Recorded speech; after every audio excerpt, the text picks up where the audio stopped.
Hello, everyone. Thank you so much for tuning in today. I'm so excited to have Kiki with us. For those just listening, welcome to Breaking Norms, Building Dreams. I'm your host, Brittney Ashley. We are broadcasting live on the United Public Radio Network and the UFO Paranormal Radio Network 105.3 and 107.7 FM in New Orleans. Get ready to escape the routine and join us for the next hour as we break norms and build dreams with Kiki. I'm so excited to have you, Kiki. Thank you for having me. This is so cool to be here with you. It's been so long. I know, so long. Let me do a quick introduction, and then you can tell us more about who you are. So, everyone, please meet Kiki. I've met Kiki a long time ago. I'm so excited for her to be here. She's a passionate educator with a master's in multidisciplinary leaderships. Kiki spent 15 fabulous years in teaching junior high. Beyond the classroom, she's delved into life coaching and professional photography. Kiki's true purpose lies in helping others recognize and believe in their worth. Excitement resonates at Kiki's presence, a special 2024 event for girls and women. With carefully created team, she guides participants through empowering activities. The anticipated of No Girl Left Behind event grew from her expansive empowerment camp, now reaching across 3 cities in Canada. I'm so excited for you to dive in and tell us more, Kiki. Before we go into the events, maybe you can just kind of tell everyone about your background. Sure. So, as Brittany mentioned, I am actually a teacher. I taught for 15 years junior high, and I loved it. I never wanted to leave teaching, but when I left, my husband and I were going through IVF, and I kept miscarrying, and so it was a tough time. And I'm an older mom. When I got married, I had met my husband at 39. We got married at 40. So, we were going through the situation, and I was feeling sort of off and tired and emotional. And I went to my admin and I said, hey, would it be possible for me to go part time? Mhm. And he said, I'll think about it and let you know. So I thought, okay. And a few weeks later, I was walking down the hall and he said, hey, Kiki, remember when you asked me about going part time next year? This is during class change when, Oh, no. there's 100 kids in the hall. Mhm. And he said, well, I don't support it. And I go, okay, I quit. So I left. I left teaching. It's not what I wanted to do. And I Mhm. had just graduated with my master's degree a month before. And I thought, how am I going to make a difference anymore? I mean, that's the only thing I wanted to do was teach. And I had moved across the country from Ontario to Alberta Mhm. um, to do just that. And so I was sort of at a loss. And then fast forward to 2023, Mhm. and I was like, what else can I do? Or I suppose we'll go back just a few years. 2020. It was right during COVID, and I thought, I have to do something. I'm not teaching. At that point, we had adopted my 2 boys, Mhm. and so our family was complete. But I felt something was missing from my professional life, and just that whole need and purpose and passion for helping. So Mhm. I created a 3-day empowerment camp for girls, and we started off with 15 girls in the summer of 2020, or the fall of 2020, I Mhm. should say. And then each year we sell out. As soon as we open up registration, we sell out within 2 hours. And now we've got 35 to 40 girls coming. We're already sold out for September Amazing. 2024. And the girls and the moms were saying, Kiki, we need more. Can you do a women's camp? Can you do, this and that? And so I got to thinking almost a year ago. So last March, I woke up one day and it was such a pivotal moment for me, because in my head, I thought, would it be so awful if I actually loved my entire body and everything about me? Would it be such a crime, Yeah. And I have dealt with feeling insecure about my body ever since I was 7, when I started gaining weight, and I've gained and lost, literally hundreds of pounds. And it was sort of like, I'm an intelligent person. Why can't I figure this out? And so it was that beating up, it was not feeling worthy, and those kinds of things. And I had carried that along from my childhood when my mom and I had a really tough relationship. And Mhm. so when I asked myself that question, I thought, no, it wouldn't be. And it was sort of like this, it was just this epiphany, really and truly, because I thought, well, what can I do about that? How can I change how I feel, the perception that I have of myself? And it came to me that I have a really, really strong relationship with my husband. And so Mhm. I thought, if I want to create a relationship with myself, I have to employ the same sort of things that I do in my marriage in order to make that work. Yeah. And then I started going, oh, I'm going to build a relationship with myself. And Mhm. then the idea for the event came into play. I love that. Um, Thank you for sharing. I'm so excited to dig in deeper about the event. I want to back up a bit about just the general conversation of asking to go part time with that employer. Like that's shocking. But the thing is, that's the reality, and still in today's world of um, we're actually going to have a guest talk about this too, about how employers can be supportive to moms in the workplace.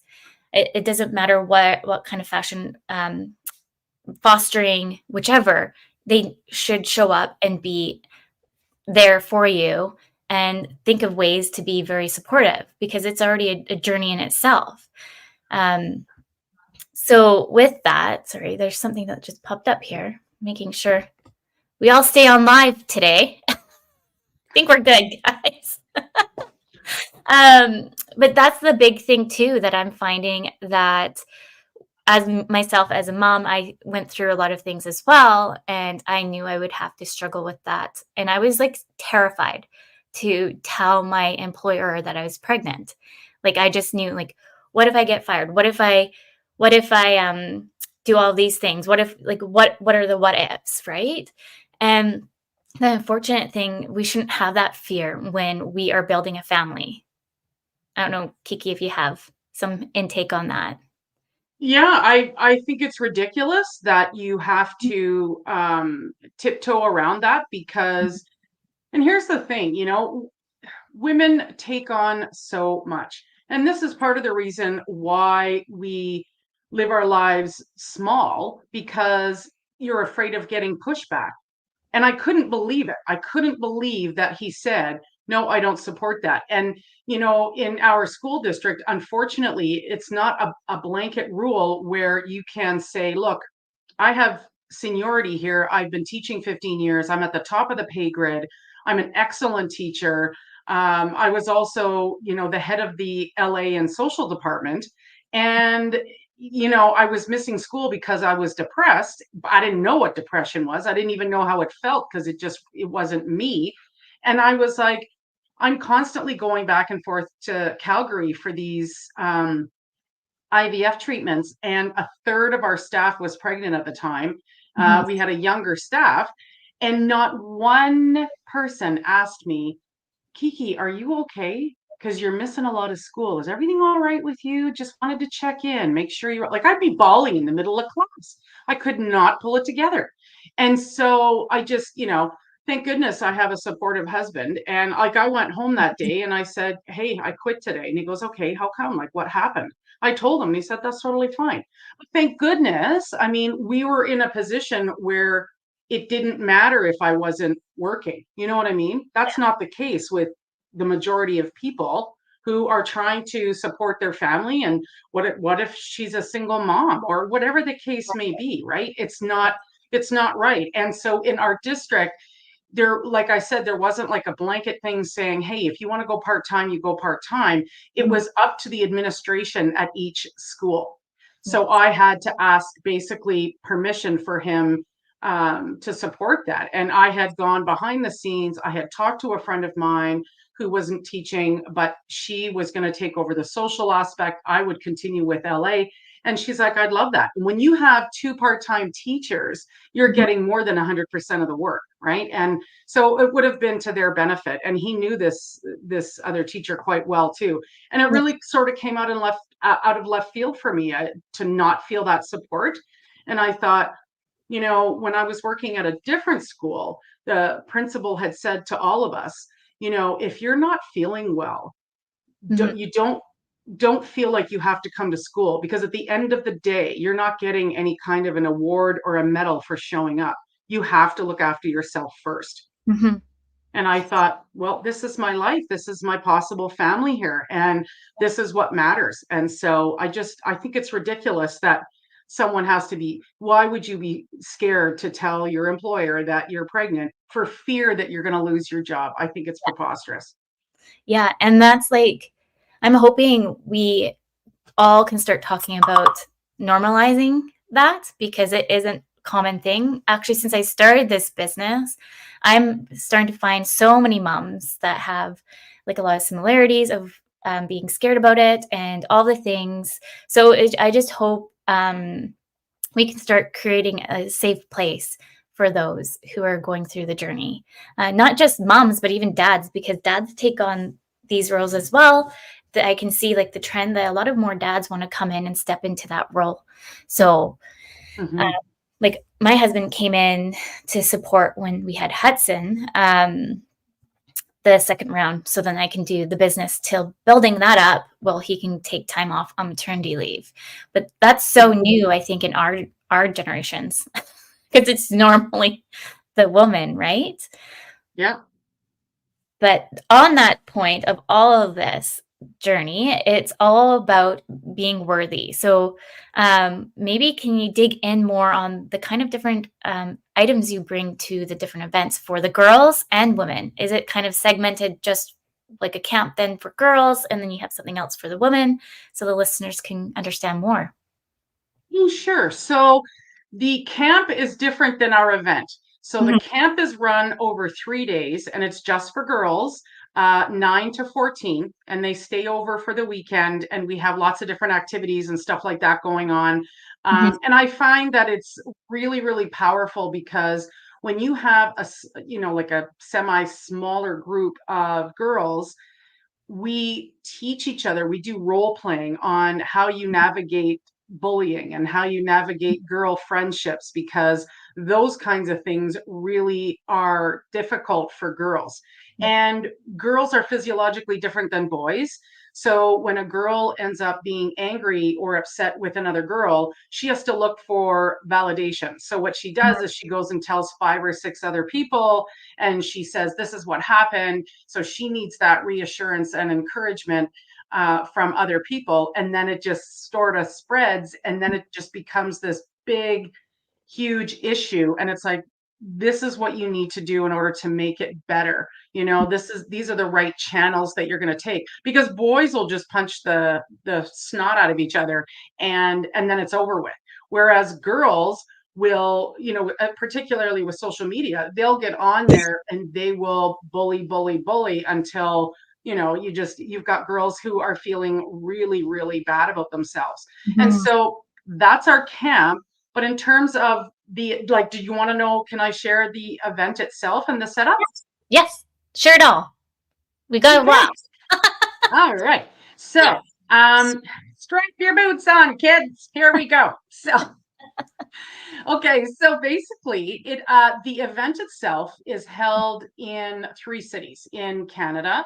And so we have Edmonton on March the 9th, we have Grande Prairie, Alberta, uh, May the 18th, and then Toronto, Ontario, September the 14th. And I thought, I really want to bring this event to as many cities as possible in 2024 so that Mhm. we sort of get our feet wet. And we're a nonprofit organization. We got our status a couple of months ago. And it's like, okay, let's just go all out there, right? So this is why this is super important that I'm here today to share that there is an event like this out there.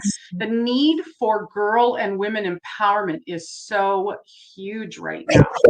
And to take and this is sort of like this is sort of like an arm off of the conversation, but I'm 54, I'm almost 55, and this is my first year doing the event. So I want women out there to understand that it doesn't matter how old you are. If you are passionate and you've got a purpose and you feel like this is something that is going to work for you don't let anyone stop you. You get up, you pull up your girl panties, and you say, yep, I got this, and you make it happen, because it's true. Anything is possible, and there is room for everyone to succeed out there. So I don't believe in competing and comparing with other women either. It just is something that is exhausting to me, so I don't partake in it. But to think that a year ago I had this thought based on the, oh my gosh, would it be a crime if I actually loved myself? And Yeah. then, it's snowballed into this. So it is for all girls 8 and over, and then women of all ages. And so the day is, we have everyone comes at about 9 o'clock in the morning at the venue. And we have 2 or 3 vendors there. I didn't want it I didn't want the market to sort of take over, but it's all like women empowerment stuff. Perfect. And we have a keynote speaker, me. Uh, and then I've handpicked a group of empowered, professional, Mhm. experienced women to come to the event. So when everyone shows up, they're going to be put into groups. So the girls 8 to 11 are in one breakout room. The girls 12 to 15 are in another breakout room. And then all the women are going to be in the ballroom. So like the main room where everyone is with the stage and whatnot. Yep. And we're doing that for developmental content, because a girl who is 8 is not at the same developmental stage as someone who's 14. I'm, mentally, physically, emotionally. So the content that we're delivering is going to be age appropriate and developmentally appropriate. Uh, Mhm. so it's very different, but you'll spend 3 sessions in the morning with different presenters. And I call them presenters because they're not there to speak at you all day long, like a typical convention or conference. Yeah.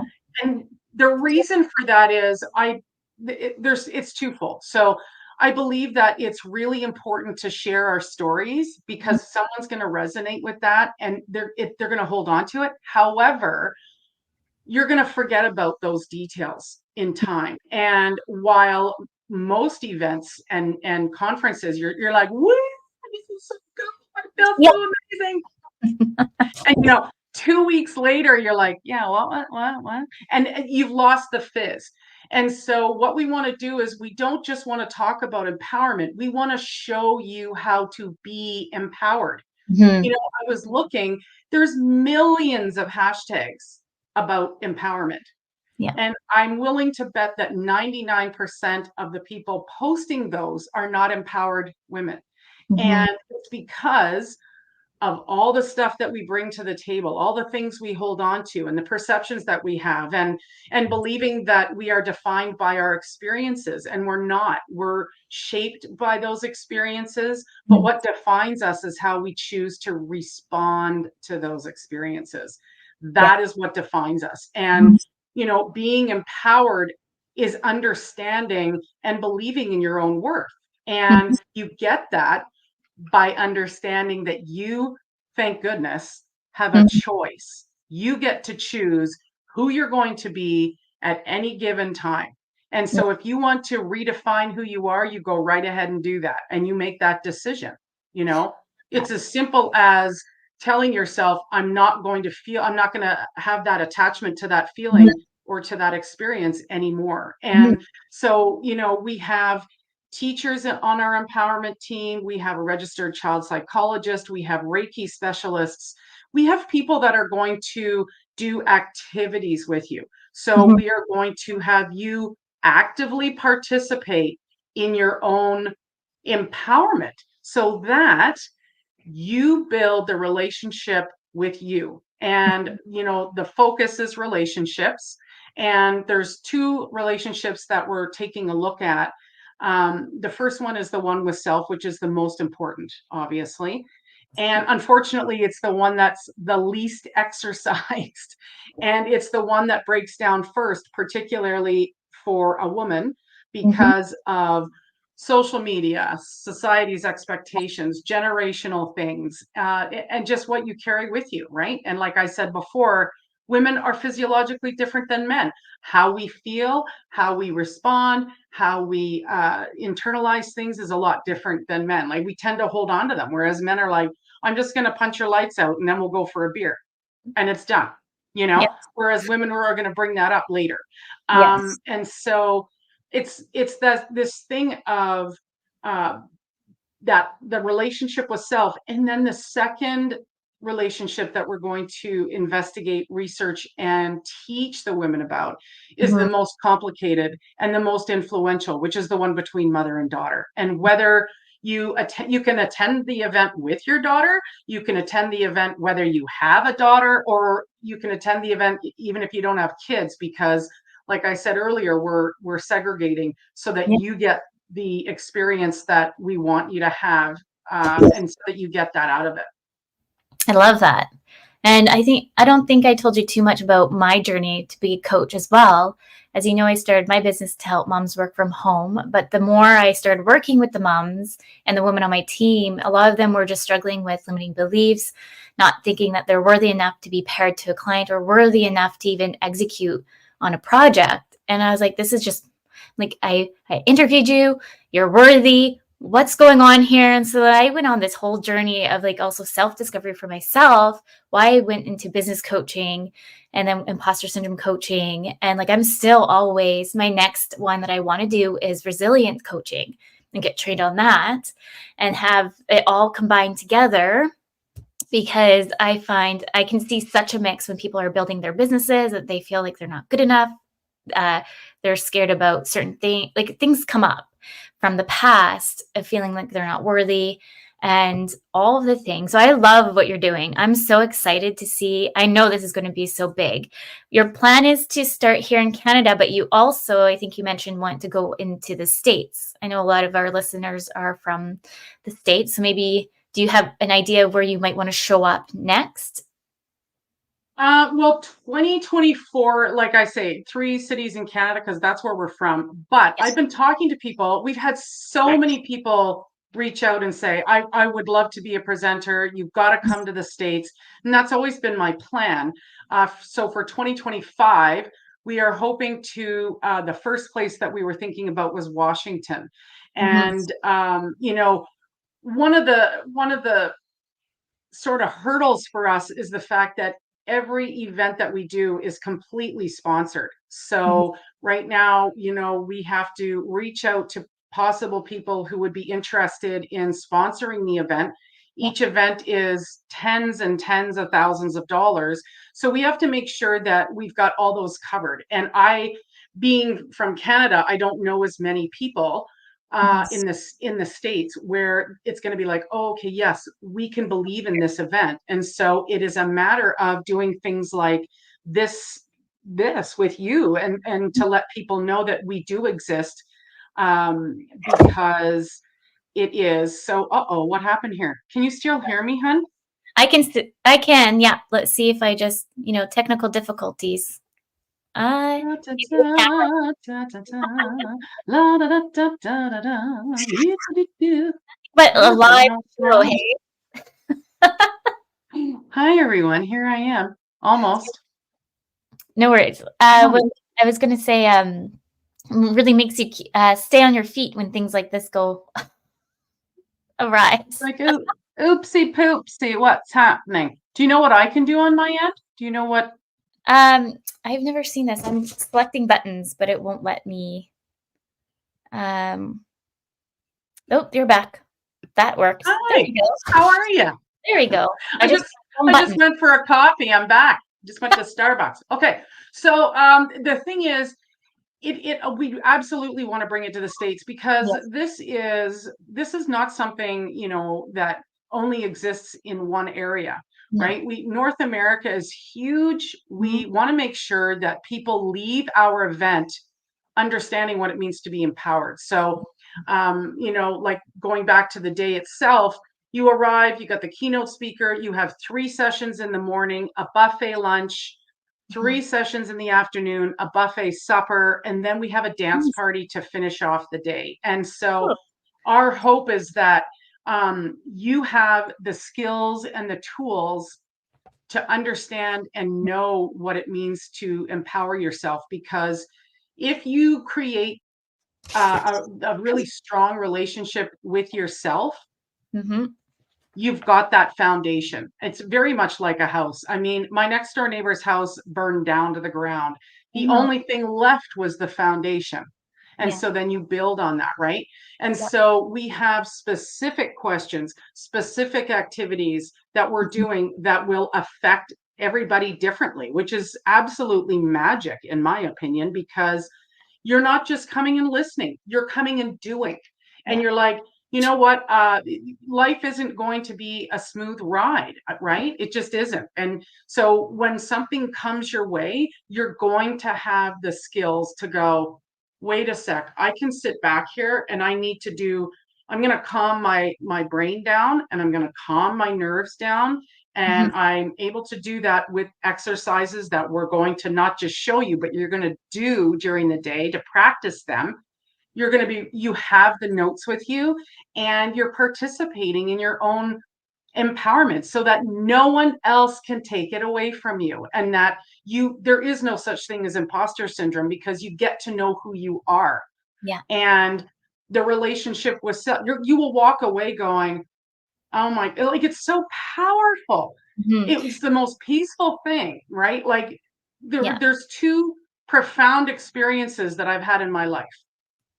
The first one was when my son Christopher was born, and we adopted both of our kids. But we're in Alberta. He was born in Florida. It was a nightmarish adoption, just with so many things going on with the birth mother. However, she did allow me to be in the room when she gave birth, and she had a C-section. And I get a chill. I have a chill even saying it because it brings me right back. Yeah. And my son turned 11 on the 5th. So it's like kind of Mhm. recent, but they pulled him out of her and the doctor handed Christopher to me. Yeah. And becoming a mom for the first time and understanding that, you know, I was going to look after this living and breathing human being and someone entrusted me with this forever was so unbelievable for me. And the only word I can think of is profound. Mhm. And I'm grateful for that every single day. The second most profound experience was literally a year ago when I had said to myself, well, wait a minute, would it be so awful Mhm. if I did love myself? And so I started to build that relationship with myself. I've never felt better. I've never felt better in my life. And I know exactly who I am. And it's through three characteristics of any relationship that I came up with about 15 years ago. But Mhm. the number one thing in any relationship is communication. The Mhm. second thing is trust. And the third thing is respect. And Yeah. if one of those things is fractured, you have a problem in that relationship. And honestly, that's with yourself too. So when Yeah. women say to themselves, I don't have time to go to the yoga studio, I don't have time to go for a walk, I don't have time to go for a bath, it's like, well, we need to change your perception of that Mhm. because uh, you know, there's too many things counting against you until it slaps you in the face and says, you're going to run yourself into the ground. And then we've got nothing left in the tank. And, we intellectually know this, but women don't know how to employ this. And we're going to show you how. So the event is it's so unique. It Mhm. is so needed. And it's literally going to change how you feel about things, which is massive to me. Which is 100% massive for anyone. I'll ask you the next question, but we're already 30 minutes in. So, anyone just tuning in, you're listening to Breaking Norms, Building Dreams. We are live on the United Public Radio Network and UFO Paranormal Radio Network, 105.3 and 107.7 FM in New Orleans. With anyone listening, how can you kind of guide them on taking more self love for themselves? There's So, that's another thing, by the way, I would love to come to New Orleans. I would love us to do an event in New Orleans. I have never been. And this is such an aside, but my husband's an accountant and he has accounting conferences. Okay, I'd rather poke my own eye out than go to one of those. So I attend them, but like, I do other things. Yeah. And he had one in New Orleans, and we got a call for our Oh, second neat. son a week before my husband left. And I'm like, I can't go. So Yeah. yeah, I was home with our newborn then. But anyways, so if anyone has any if you guys want us to come to New Orleans, I would hop, skip, and roller skate my way to New Orleans to do this in 2025. And the theme, by the way, in 2025 is confidence. But if Yeah. we're talking about how do you take steps for self-love, it is Mhm. truly it's creating a relationship with yourself. And how do you do that? You do it Mhm. with steps. So you start communicating with yourself and Yeah. you start listening to yourself. And it doesn't matter where you are in your life, you can start that today. You Mhm. really can. You can sit back. This is the importance of quieting the mind. And this is why meditation is important. And some people get scared and they're like, I don't know what the flip flop I'm going to do if I'm meditating. I'll be thinking about, I really could use I could use a donut right now, or geez, I gotta go get diapers later. And then, your mind, if you quiet your mind, it can be scary to people because they're like, I don't know how I'm supposed to feel here. And Mhm. sometimes when you're in yoga, for instance, if you try yoga, it brings up a lot of feelings.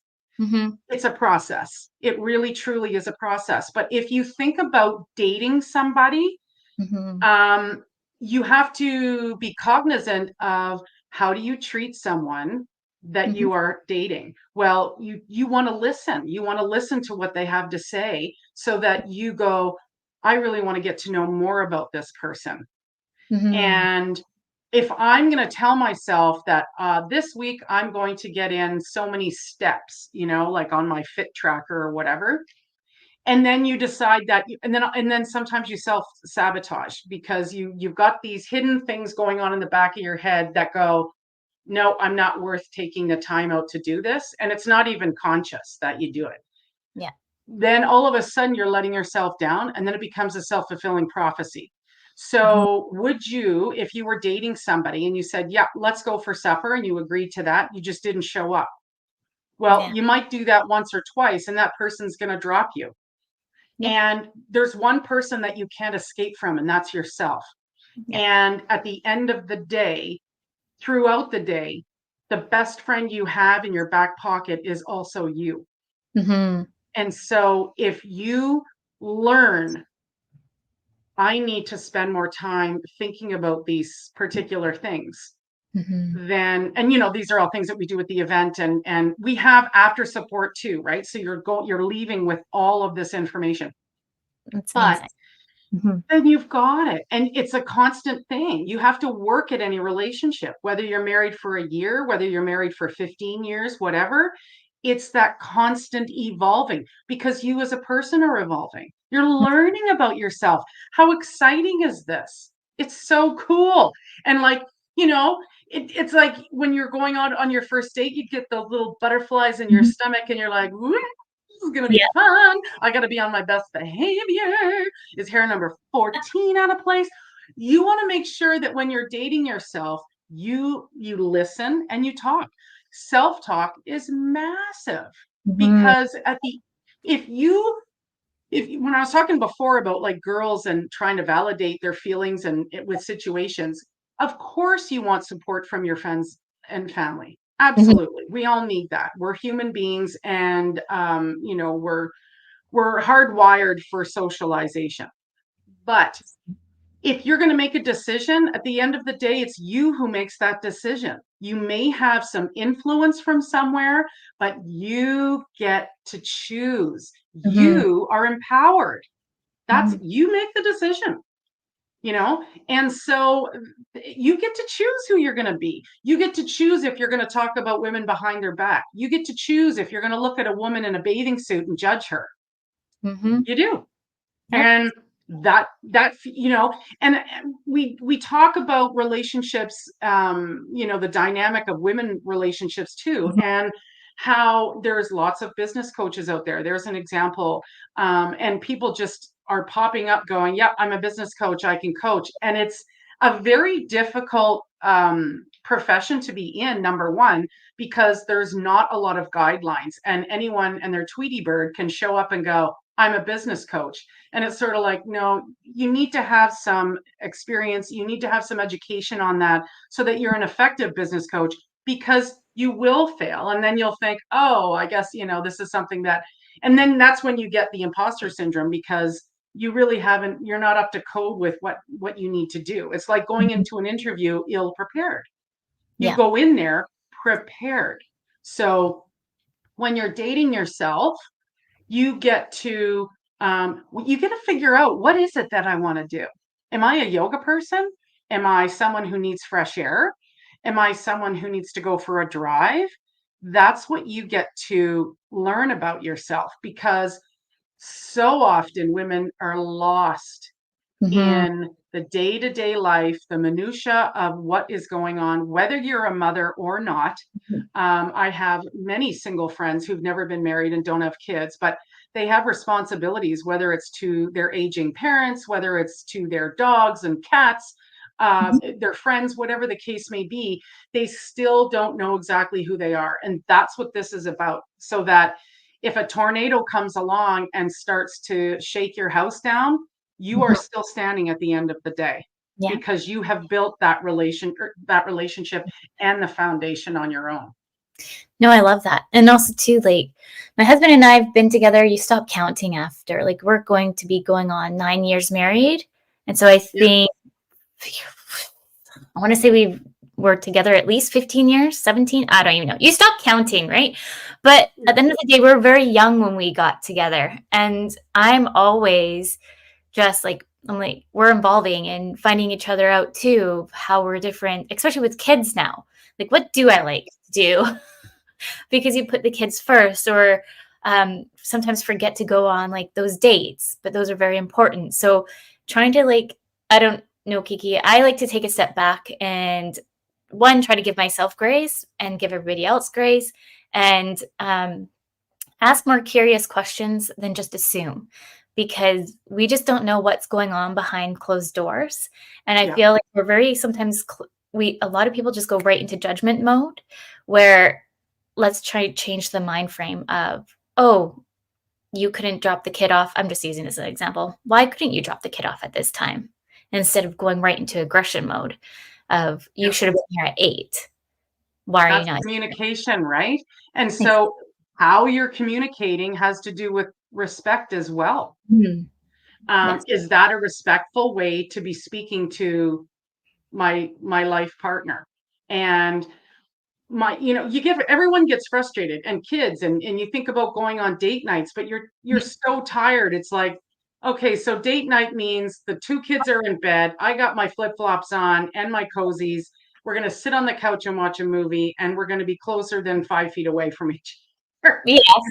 And it's that, sometimes I call it a sleepover too. And so we'll be lying in bed, and I'll be like, "You want to have a sleepover?" And it just is like, "Tell me about what's going on. Tell me about how you're Mhm. feeling," and those things. And there's never any question about how I'm feeling about anything, Mhm. because we have those conversations. And with IVF and adoption, you have to have a lot of very, very difficult, Mhm. hard conversations. And Mhm. so you go through the human experience together. Yeah. And so it's just one of those things that you have to be aware of. And so if I'm short tempered that day, Neil will say, "Hey, pull it together." He will Mhm. tune me in, and I'll be like, "Oh, I didn't realize I was being, snappy. I'm sorry about that. Yeah, I did Yeah. not mean that." You know, and when it comes to communicating too, how do you communicate your fears and your anger and Mhm. your frustration, as opposed to them? And if they're ticked off with you, how do they want to approach that? And you have to come together, Yeah. right? So it's that, like, Neil is somebody who needs to know that everything's okay. We got to figure it out. So we don't go to bed angry at each other. And I need some space. So it's like, I'm going to have to hurt you. Yeah. So you're going to need to walk away while you still have legs that work. come back to me in 15 minutes, Mhm. and then he'll come back and I'll be like, okay, That's I'm calm now. And then we kind of figure it out. You know what I mean? And like, it's not always easy, but these are conversations you have to have with yourself too. Why am Mhm. I acting this way? Why do I feel this way? Exactly. And when you said that women jump into judgment mode, Mhm. that is generational. That's a pattern, and it is. I don't believe it's women's fault. I think it is. It has just been something that's been expected of us to do, and so we immediately look at it that way. And so it's practice. We can Mhm. do it. We can stop doing that by practicing. And an example would be miscarriage. Okay, so what makes me different than someone else who like I miscarried 4 times, and we're like, okay, well, our hands are up in the air, we're going to adopt. I'm adopted, and so I had no qualms about it. But I've talked to people who miscarried and went through IVF, and they're like, I would never adopt because that's not really my child. That's Mhm. not how I see it. And so that defines who they are and how and where they're at with that. It Mhm. doesn't matter to me, Yes, what matters to me is what matters to me. exactly. And I had a friend who she's got 3 kids now, and she thinks very linearly. And Mhm. she's a very successful lawyer in Toronto, and so is her husband. And they're so logical the way they think. And so I was like, oh, how are the kids and da da da. And this is years ago, but it was like, oh, my wife had 2 miscarriages before we had the second one, and I said, oh my gosh, I'm so sorry. And he goes, oh yeah, no, no, no big deal. Like we'll have another 2. That was their take on it. Whereas I have another friend who years and years ago, they were trying to have a baby and she miscarried once and they said, that's it. We don't have the heart to do this anymore. They didn't want to adopt, and they're in their 60s without kids, and that's what they wanted to do. Mhm. So you can't and you shouldn't take on someone else's decision to do something. You know what I mean? So Yeah. women are really, really quick to do that. And so it has to be a mindful thing not to do that. And if you are so focused on creating this exciting, phenomenal relationship with Mhm. you, the most unique person in your own life, Mhm. you don't have time to look at somebody else and go, oh my God, I would never feed that to my kid. Who Mhm. cares? Yep. Who cares? You know? Yeah. And I think like me as I've been involving, and I had this conversation with my friend of like, this show is actually part of me, of my journey, for me to kind of state things that I don't like to state about. Usually, I usually keep quiet. I'm soft spoken, don't want to talk about it or ruffle the feathers, give or take. Yeah. But I've seen like in the last few shows, I would say things. I'm like, oh, usually I wouldn't say that kind of stuff. But then people are like resonating more and starting to find more out about me. I'm like, yes, okay. You're This is you're finding out stuff about yourself, yeah, right? Like exactly. this is like, oh, I have a voice, literally and figuratively, and you have the power to speak Mhm. that, and which is phenomenal. How amazing is that? Mhm. I'm like loving it. That's why I also wanted you on the show because I know like I'm so excited about the event. Like I want to attend too. You better. You just tell me which one you're do. Yes. Um, did you have any kind of tips or tricks for like mother-daughter relationships? Because I know you mentioned that a little bit in the and for the event, but if for anybody listening, I know usually, let's be honest, like I have my daughter who, if everyone even needs to know, I'm always my daughter's room because it's the quietest room in the house. That's why I have hearts in the background. Wondered about that. I was like, isn't that pretty back there? I have Um, but yeah, do you have any tips for I anybody? do, I do. Like, the thing is, and I know we don't have a whole lot of time left, but I Mhm. know you know what? We should have a sleepover. Mike, we Yeah. could just be sitting here having some marshmallows and hot cocoa. But like the most complicated relationship that exists is the one between mother and daughter, and the parent of the most influence is the one of the same sex. So generationally, we take on a lot of what our mother's expectations were and how they felt about us. Mhm. And I felt for most of my life that I was unworthy because my mom and I didn't get along most of the time. And we recognize this now, but we did not understand that her behavior was a reflection of a severe depression. Mhm. She had terrible, terrible mental illness, and we didn't know. It was like, how come mom shuts herself in her bedroom for 3 days at Christmas and she won't talk to anybody? Or if she got mad at you, she wouldn't talk to you for 3 or 4 days. You never knew what you were going to get, and she would slam doors and every time she went in or out. And so it left this really uneasy, anxious feeling for me. That's how I internalized it. And I felt like she must not love me. And Mhm. if my own mom didn't love me, I must not be worthy. And if I was placed for adoption, my birth mom didn't want me, which must mean that I'm unlovable, you know?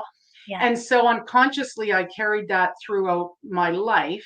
Mhm. And when my mom passed away suddenly in 2019, we hadn't spoken for 9 months because she was mad at me about my cat. And it was like, I had been up and down, up and down. And I said, I just can't do this anymore with you, mom. Like, if you're going to be mad about this, I just can't do it. I've got two little kids. I'm trying my best. And she lived across the country. So she was in Nova Scotia, and she walked out the door and we never spoke again. And on a Thursday, my dad called me and he said, Kiki, your mom's dying. And I was like, what? And everything changed. Mhm. Everything changed when he said that. My priority was, I'm on the next flight. I will Yes. get there. Tell her to hold on. And I kept calling the hospital, and they're like, she can't talk anymore, but she can still hear you. So I told her everything I needed to tell her. And I'm like, I'm on my way. Don't let go. Wait Mhm. till I get there. Thank you for choosing me to be your daughter. I love you. And I kept calling her, and on my flights there. I got there in the morning on a Friday, held her hand for 17 hours. And I say 17 hours, it's important to me. It's my favorite number. But 17 hours after I got there, she passed away.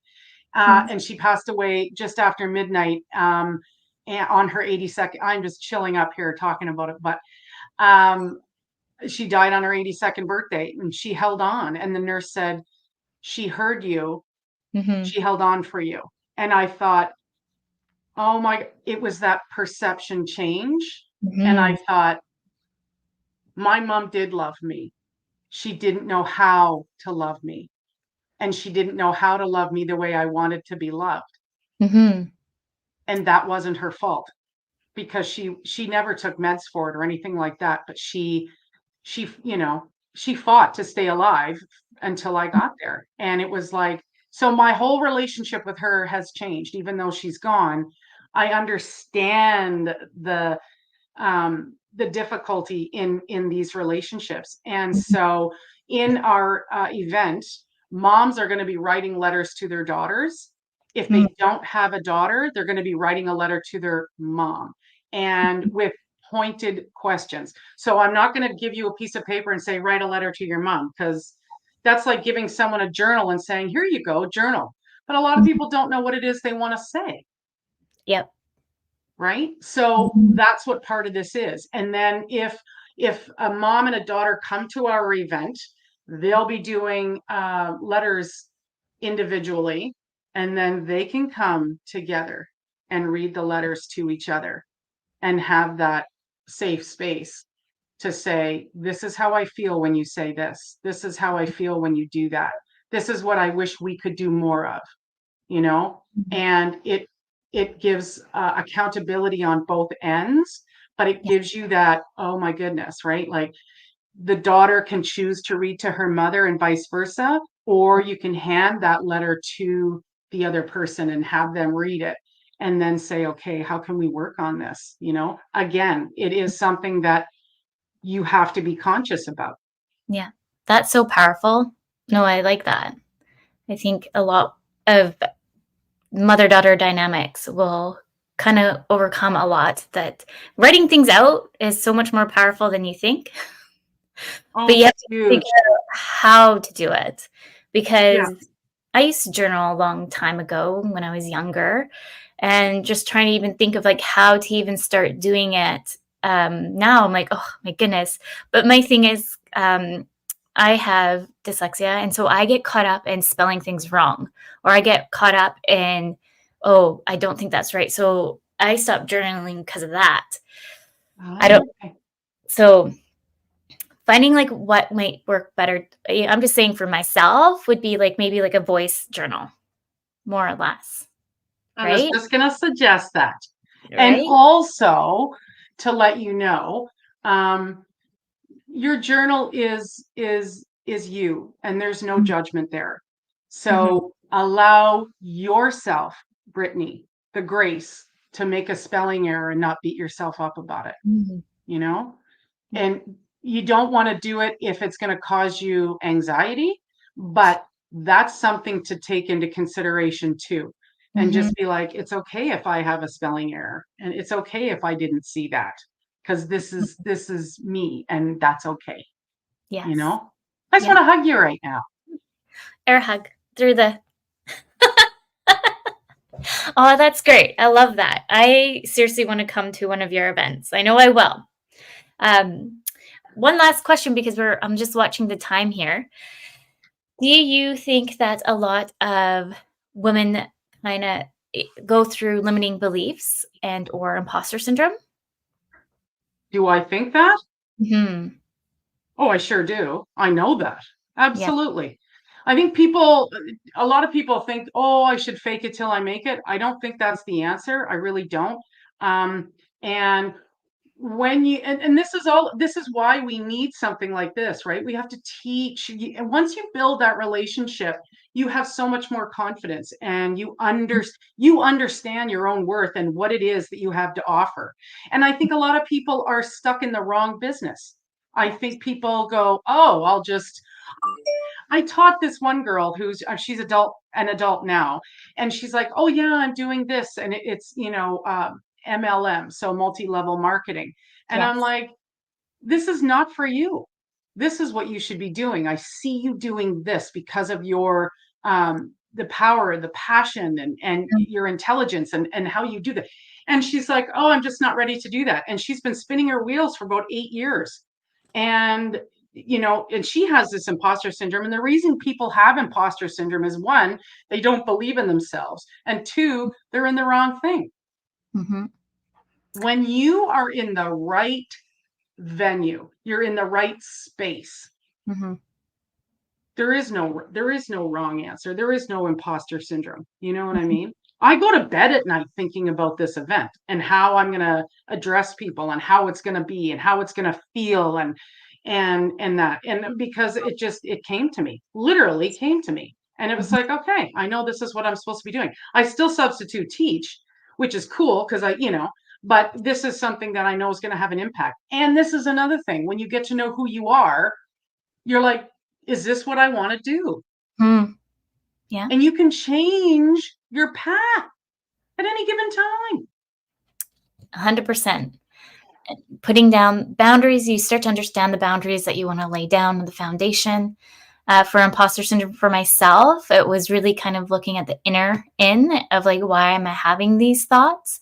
A good correlation, apparently, they say stats come into kind of like your background that you've been brought into of imposter syndrome, and so forth. And so it's just like navigating yourself through those feelings and really kind of speaking more openly about it and stepping into it. Like just doing the show, like I was like, when they're like, yeah, let's do it. I'm like, oh my God, I don't know what I'm going to talk about. Why am I going to do this? But that's like me though. I push myself out of the boundaries because I'm so passionate to build something of telling everyone that they are worthy of whatever they want to do, whatever That's passion, right. dream, they're capable of doing it. Yeah, absolutely. And if you believe that yourself, Mhm, if you learn how to do that, then it's like someone going, like, do you think I you have somebody else telling you that you can do that, and I believe in you, and that's great, mhm. but at the end of the day, if you don't believe it yourself, it's not going to work. No, exactly.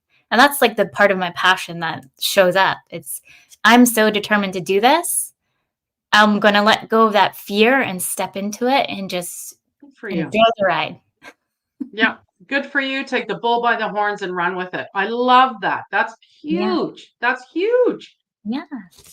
Well, thank you, Kiki. We're almost at time. So thank you for everyone who tuned into the show. Thank you for everyone in the chat room, the United Public Radio Network and UFO Paranormal Radio Network. So next week, come join Nadine and I. Nadine's coming back, and we are talking about parenthood and career transitions.